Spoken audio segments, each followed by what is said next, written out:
Voilà. Merci, Papa Total Bekale, pour la parole. Bon, moi, je vais vous demander, Papa Total, de choisir parfois les invités pour essayer d'élever le niveau en matière de débat. Oh, oui. Parce que vous voyez, parce qu'une émission qui est suivie à l'international où on représente le Gabon, on ne va pas venir blaguer avec les choses des jeux de cuir. Vous comprenez un peu? Donc le débat côté chrétien, c'est tellement bas. Trop bas. Voilà. C'est tellement bas. Et puis je suis déçu. Pour répondre déjà à la question, on ne parle pas à Dieu. Pour deux raisons que je vais donner. On ne peut pas aller à Dieu, on n'est jamais allé à Dieu. On ne peut pas aller à Dieu, on ne partira jamais à Dieu. Première raison, je vais évoquer les textes judéo-chrétiens. Il a une Bible. Dans le livre de Exode 33, il est écrit « Personne ne peut voir Dieu et vivre. Aucun homme ne peut voir Dieu. » Donc, si déjà Dieu lui-même vous dit que personne ne peut me voir, je ne vois pas comment on va aller vers lui.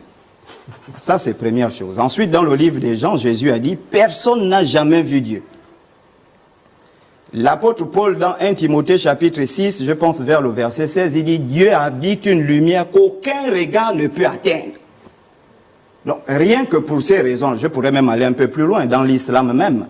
Mahomet qui a fait le Al-Miraj, je pense dans la sourate 17, il est parti jusqu'au 7e ciel. Quand il est redescendu, ses compagnons lui ont demandé « Est-ce que tu as vu Dieu ?» Il dit « Mais comment je vais le voir? Je ne peux pas. Je ne peux pas le voir. Je n'ai vu que la lumière. » Et il le raconte d'ailleurs dans le hadith de Al-Muslim, numéro 178-179, si je ne me trompe pas. Donc, rien que ces raisons-là, musulmanes, chrétiennes, juives, prouvent que personne ne peut aller à Dieu.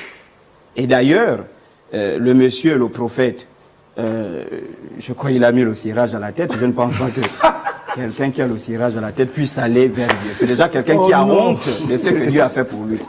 Quelqu'un qui met le cirage à la tête, je ne sais pas si c'est pour blaser les sœurs de l'église, mais c'est déjà quelqu'un qui réunit Dieu déjà par son comportement. Non, vous ne voyez pas bien, c'est pas le cirage. Il ne voit pas, c'est clair. La teinture, le cirage, la teinture. Oui, mais le noircissage, c'est quelqu'un qui a déjà honte de la création. C'est quelqu'un qui a honte de la création.